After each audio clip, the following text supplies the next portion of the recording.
হাতিও সেজদা করে মালিকুল আমলাক আল্লাহ রাব্বুল আলামিনকে। ভারতের এই উত্তর প্রদেশের এই হাতি সারা বিশ্বের জন্য একটা ভাইরাল হওয়া এমন একটি ইস্যু হয়ে গেছে, সবাই এটা নিয়ে কথা বলছে।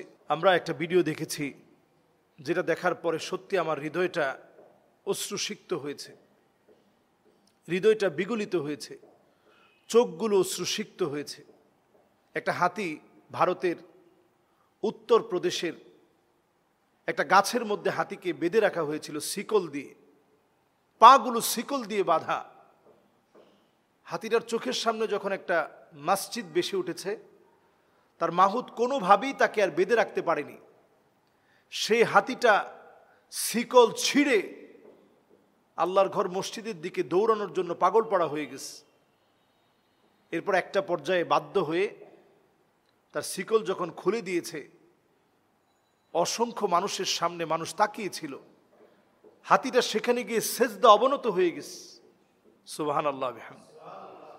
একটা অবুঝ প্রাণী, সে যদি আল্লাহ রাব্বুল আলামিনের ঘরের সামনে গিয়ে সিজদা অবনত হতে পারে, একটু চিন্তা করেন আমার আপনার জন্য এটা থেকে কত বড় একটা বার্তা আছে।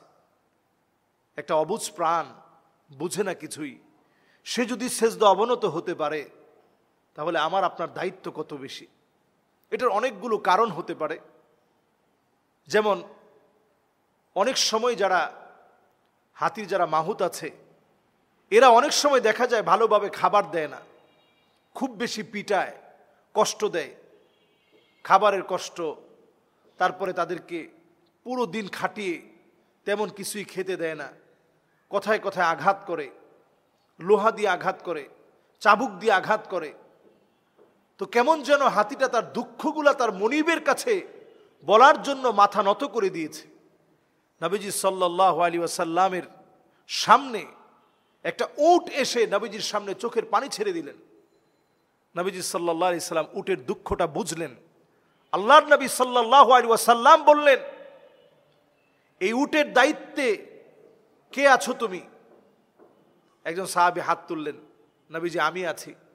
আল্লাহর নবী বললেন, আফালা তাত্তাকিল্লাহ ফি হাযিহিল বাহিমা আল্লাতী মাল্লাকাকাল্লাহু ইয়্যাহ।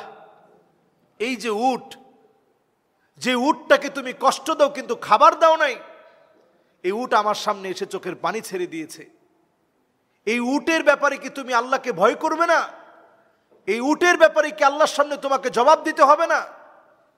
ওই সাহাবী অবাক হয়ে গেছে যে একটা উটকে খাবার না দিলে পর্যন্ত আল্লাহর সামনে দণ্ডায়মান হতে হবে। ঠিক তেমনি হাতি মনে হচ্ছে তার অধিকারের জন্য আল্লাহর কাছে সেজদা অবনত হয়ে গেছে। এটা একটা ব্যাখ্যা হতে পারে। অন্য আরেকটা বিষয় হতে পারে যে কত লোক হাতির পূজা করতেছে, অথচ হাতি দেখিয়ে দিল হাতি পূজা পাওয়ার কেউ না, বরং হাতিও সেজদা করে মালিকুল আমলাক আল্লাহ রাব্বুল আলামিনকে। ভারতের এই উত্তর প্রদেশের এই হাতি সারা বিশ্বের জন্য একটা ভাইরাল হওয়া এমন একটি ইস্যু হয়ে গেছে, সবাই এটা নিয়ে কথা বলছে। সত্যি এটি আরেকটা বার প্রমাণ করে দিয়েছে এই পৃথিবীতে একজনই সেজদা পাওয়ার যোগ্য, তিনি হচ্ছেন আল্লাহ সুবহানাহু ওয়া তাআলা। কুল হুয়াল্লাহু আহাদ আল্লাহুস সামাদ লাম ইয়ালিদ ওয়া লাম ইউলাদ। তিনি আল্লাহ রাব্বুল আলামিন হচ্ছেন একক, তিনি অমুখাপেক্ষী, তিনি জন্মগ্রহণ করেন না, কাউকে তিনি জন্ম দেন না, তার সমকক্ষ পৃথিবীতে কেউ নেই। অন্যান্য ধর্মগ্রন্থগুলো বারবার এই কথা প্রচার করলেও তারা এর বিপরীত আমল করে। একটা হাতি এটা বুঝিয়ে দিয়েছে, হাতিকে যারা পূজা করে, হাতিকে যারা পূজা করে, হাতি পূজার কেউ না, বরং একমাত্র ইবাদত আল্লাহ রাব্বুল আলামিনের জন্য হতে হবে। এই হাতির এই সেজদা এই বিষয়টা প্রমাণ করে দিয়েছে, সেজদা একমাত্র আল্লাহ রাব্বুল আলামিনের জন্য হওয়া দরকার। আল্লাহ রাব্বুল আলামিন এই বিষয়গুলোকে মাঝে মাঝে মানুষের নিদর্শন হিসেবে আল্লাহ তাআলা দেখিয়ে দেন। আল্লাহ আমাদের প্রত্যেককে এই সুন্দর নিদর্শন থেকে নামাজি হওয়ার তৌফিক আল্লাহ তাআলা দান করুক।